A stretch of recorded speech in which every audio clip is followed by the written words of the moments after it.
This is the Fair Use Notice. The material on this video is provided solely for educational and informational purposes. It may contain copyrighted material, the use of which has not specifically been authorized by the copyright owner. Infringement of copyright is not intended. The material is made available to help educate people about health-related issues, and it is believed that this constitutes a fair use of any such copyrighted material as provided for in Title 17, Section 107 of the U.S. Copyright Law. The material is distributed without profit to those who would like to use such material for research and educational purposes. A lot of people don't believe Rick Simpson's story because they say if someone had cured cancer with THC, our healthcare industry would not withhold that information. In fact, here's a quote from Dr. West, Grace President, CEO, and Faculty Administrator at CancerGrace.org forums, referring to the PhoenixTears.ca website. So here's Cancer Grace forums. This right here, that's Dr. West, and this is his statement. I wouldn't really call that link a balanced assessment nor a careful, unbiased perspective, since it seems to me that he's invoking a collusion of just about everyone who doesn't accept hemp oil as being a tremendously favorable treatment. I personally doubt that a miraculous treatment for cancer could remain completely unknown and unheard of by so many people. So would the healthcare industry really want the world to know about a cure for cancer, especially one so affordable? It's a huge loss for Pfizer, the largest healthcare fraud settlement in the history of the Department of Justice. The government was building a case against Pfizer for fraudulently marketing a drug that had raked in hundreds of millions of dollars in profits, a painkiller called Bextra. Pfizer aggressively marketed it for uses and in doses not approved by the FDA. Alright, sounds like a really overgrown drug dealer to me. I'm going to show you a few clips here, all of the same newscast. I encourage you to watch the full video. Even this newscast doesn't have all the information on the murderous Bextra scam brought to you by Pfizer. In 2001, when the FDA approved Bextra, but only for limited use and only for menstrual cramps and arthritis. Even so, Pfizer sales reps promoted it illegally for surgical pain in higher doses, uses the FDA had rejected due to safety concerns. Doctors responded. Instead of prescribing, say, ibuprofen at pennies a pill, they prescribed Bextra at nearly $3 a pill. Next clip. Did the sales rep know what they were doing was illegal? They said that the district manager approved it. They think it might not be legal, but if they don't make their numbers, they're not going to keep their job anyway. It brought Pfizer nearly $1 billion in profits, and it cost us all because Medicare, Medicaid, and our private insurance picked up much of the tab.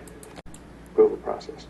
Even though prosecutors said the illegal conduct was tolerated and encouraged by sales managers across the country, Pfizer escaped the ultimate punishment. Just as giant banks on Wall Street were considered too big to fail, Pfizer was considered too big to nail. Why? Because a company convicted of major fraud would automatically be kicked out of Medicare and Medicaid. Pfizer would no longer be allowed to bill any federal health programs for any of its products. It would be a corporate death sentence. As I said, there is so much to this story. I'm trying to keep it short and only show you highlights. Plus, this isn't my video. To watch the full video, please go to the link that will be provided at the bottom.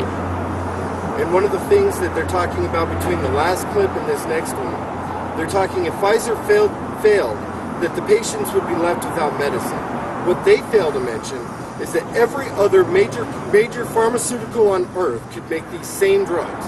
When you go to the pharmacy and you get your $4 prescription, it's the same drug, different name. It's good. It's good. Since shutting down Pfizer was unthinkable, Pfizer and the feds cut a deal.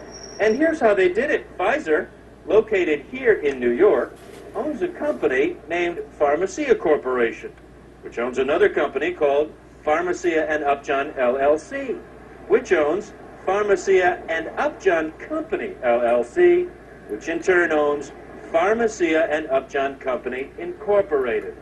And what does Pharmacia and Upjohn Company Incorporated do? Nothing. It's a shell created to be a legal shield for Pfizer.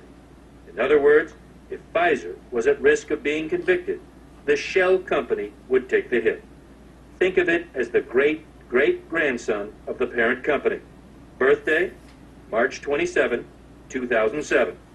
Just in time to plead guilty in a kickback case against the company Pfizer had acquired a few years earlier. With that conviction, Pharmacia and Upjohn Company Incorporated, which had never sold so much as a single pill, was excluded from Medicare. 2 years later, when Pfizer was in trouble with Bextra, Pharmacia and Upjohn Company Incorporated, the shell company, stepped up again and pleaded guilty. It was like having an imaginary friend, an imaginary bad guy, to take the rap.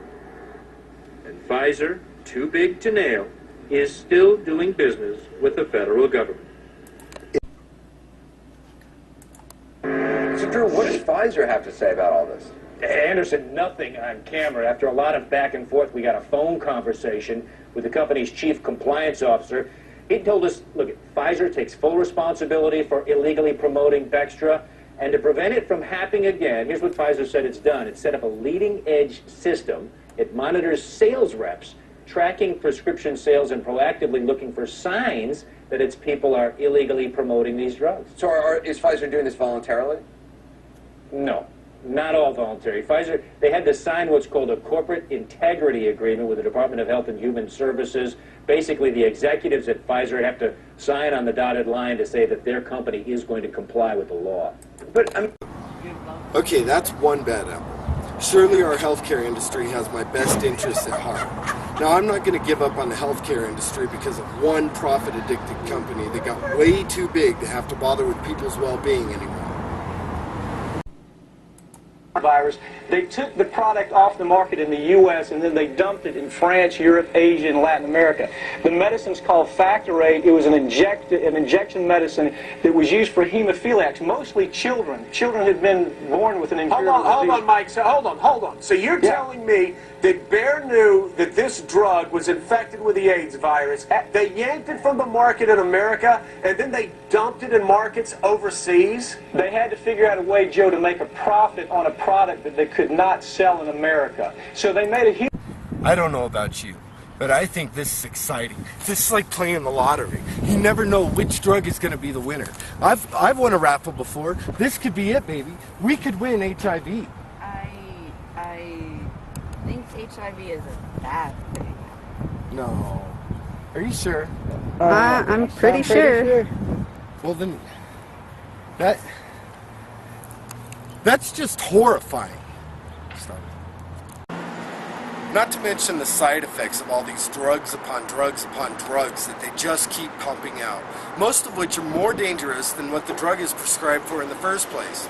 Talk about side effects. Bayer just made it abundantly clear that children's lives are just a minor side effect of profit.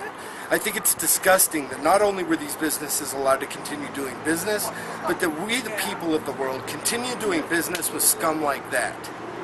Which brings us to another option, the Rick Simpson hemp oil option. We're flipping through a High Times magazine and come across an article on Rick Simpson, and it's saying these absurd things that a man has cured cancer with THC and cannabinoids. Then it went on to say that this same man was facing 20 years in prison. So I started getting newspapers and looking around for more information on this Rick Simpson guy who's curing cancer. I mean, this has got to be in all the big news, right? But there's nothing. It's nowhere.